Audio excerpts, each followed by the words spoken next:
I don't answer very personal questions because it's mine. I don't want people to judge it or to look at it or to destroy it. I like to keep things really private. What does it cost to be seen? Imagine being cast out by your own family for daring to dream, bullied so harshly as a kid that you refused to be photographed, convinced you weren't beautiful. Now picture that same girl becoming the face that stopped runways cold and redefined the word icon. Sounds like a fairy tale? Until it isn't, because this isn't fiction. This is the real story of Yasmeen Ghauri, a woman who rose higher than fame itself and then did the unthinkable. She walked away. Hold that thought, because by the end of this video, we'll answer the question no one could. Was her exit a power move or the price of peace? We can do what we want when we want to do it. We make good money for what we're doing. To understand why Yasmeen left at the very top, we have to rewind to the beginning most cameras never saw. Montreal, Canada, March 23rd, 1971. Living in a multicultural home, a German mother, a Pakistani father who served as an imam. My parents are German and Pakistani. My father is an imam, which is an Islamic priest. A respected leader in the Muslim community. Inside the house, modesty, humility, discipline. Outside, a world that didn't always know what to do with a brown-skinned girl in a mostly white classroom. The fact that my father was Indian, had an influence on my life because I wasn't like the other kids. Most of the kids in my school were white, and I had brown skin. So that was, they always used to point that out, and I was kind of like, a loner. Classmates pointed, whispered, laughed. Names stuck like burrs. Too skinny, too dark, too different. I don't want people to look at me, and in fact, I'd rather dress really ugly. It makes me feel really good. I like to go home and put on jeans and look like crap. By 12, her confidence had been whittled down so far that she stopped appearing in family photos. No pictures. The camera for her was a threat, proof of what she feared she wasn't. Remember this, the girl who hid from the camera. We're coming back to it. But fate doesn't ask for permission. Sometimes it finds you over a counter in a paper hat. I do my job, and then I go home, and I go see a movie, read a book, go jogging. I really try and keep it as a job, not as a whole lifestyle. Yasmeen was 17 when she was working a part-time job at a McDonald's in Montreal. A local hairdresser, let's call him Edward, sees what no one else does, potential. He tells her she should model. She laughs it off. He insists.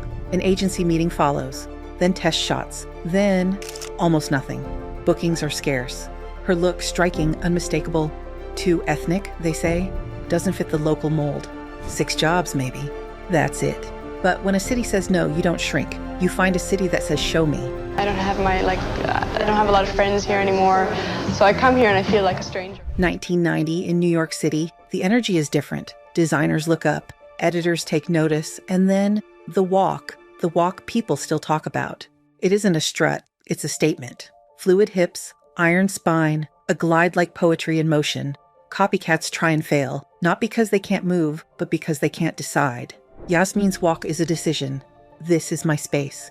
Watch me claim it. In the beginning, people would look at my book upside down and, really were not interested in the first, year. And then it worked out after that, but it's not easy in the beginning. Suddenly, she's everywhere. Chanel, Dior, Versace, Victoria's Secret, the magazines. The world names her a supermodel. I've always hated the word supermodel, and I prefer not to describe myself. I prefer other people to describe me in whatever terms they'd like, but I don't like to categorize myself. She hates that word, supermodel. Why? We'll come back to that too. Her fame is loud. Yasmeen, though, she learns to turn the volume down. Ethnic, when I started in Montreal, I didn't really work. No one, I had 6 bookings, I think, in the time I spent in Canada, because nobody understood my look. It was too ethnic. The labels start. Diva, perfectionist. Why? Because she says no. She chooses the shows. She chooses the clothes. And, most famously, she chooses her own face. Backstage, while others sit for makeup, Yasmeen stands under the best light she can find, lining her lips, studying her skin, adjusting the glow. Not because she thinks she's above the team, but because in the 90s, too many makeup artists aren't trained to do makeup for women of color. Well, it's different from the theme because they want me to have very little makeup, so basically kind of just do what they're doing, but a lot less. And foundation shades that truly match are rare, so she mixes her own. She takes control, which many of them gained much respect for Yasmeen doing her own makeup. An industry peer once said Yasmeen taught her how to find the light, no matter the venue, no matter the chaos. That wasn't just makeup, it was a metaphor. Just perm my hair, and I'd come out of the hair salon, and someone stopped me in Montreal and told me I should be a model and sent me to an agency. Finding the light. Keep that phrase in mind, it will matter later. The more the world wanted from her, the clearer she became about what she wouldn't want to give. Well, speaking of all that food, I got really hungry, so I think I'm gonna go off and have some real food instead of trying to cook it, because if I cooked it myself, I wouldn't be able to eat it. Here's the contradiction that made her irresistible. She disliked attention. No performative off-duty looks, no nightclub routine. At home, jeans, comfort, a collection of stuffed animals that made her smile. She kept interviews rare, answers measured, boundaries firm. Sat there for 2 hours for 2 days, and he just kind of stared at me, not to stare straight ahead, and that's it. If you want my face, her choices seemed to say, buy the magazine. Years later, even when she briefly appeared on social media after decades away, most of what she shared was archival. One recent photo, then silence again, as if to remind everyone, mystery is a choice too. And then, just as the world memorized her walk, she stopped walking. I guess that's where everyone, I don't know, discovered me or whatever. There was a huge response to the Saint Laurent show. I was wearing a specific outfit that was a very sexy, kind of beautiful outfit, and I must have had a moment of inspiration where I, kind of vamped it on the runway, and I guess people responded to that. In 1997, she's 26 going on 27. The bookings are massive, the fees enormous. She's a fixture on the world's largest stages, and then she leaves.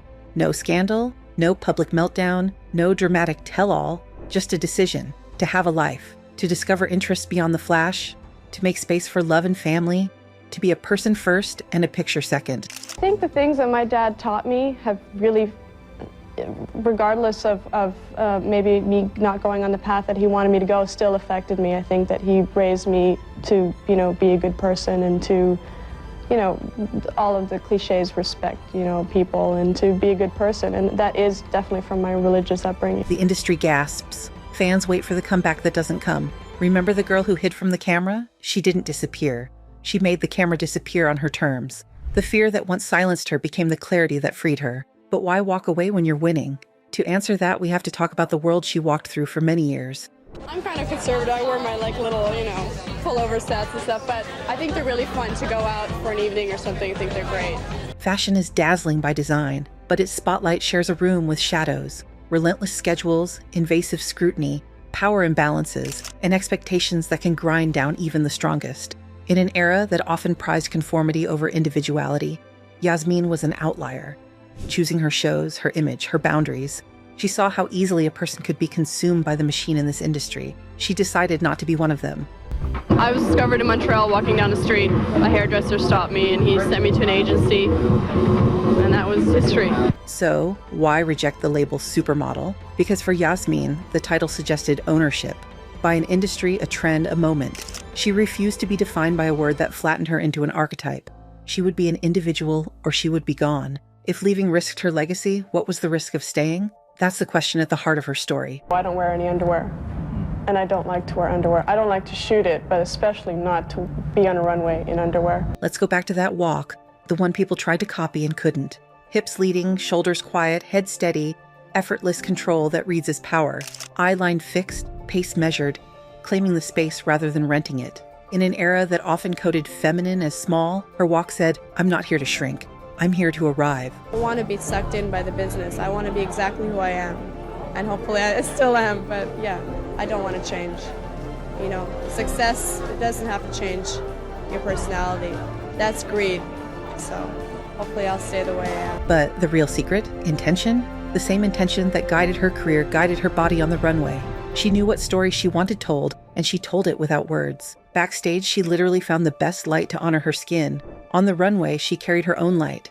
That's why people still remember it. Not the clothes, not the set. Her, Yasmeen. And that brings us to the choice that still fascinates people today. I am definitely often recognized from doing the catalog. A lot of people stop me more for that than anything else I've done, actually.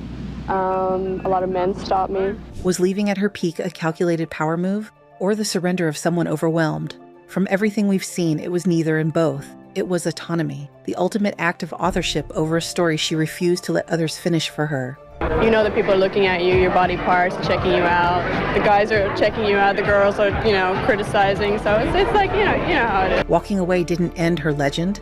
It kept her legacy, kept it intact, untainted, entirely hers. What do you think? If you were at the top and people wanted more than you could give, would you choose fame or peace? Tell me your opinion below in the comments. Before we close, let's talk about why her story still matters. I actually usually don't go to stuff very often, to parties, but it is my agency, so I thought it'd be nice to go.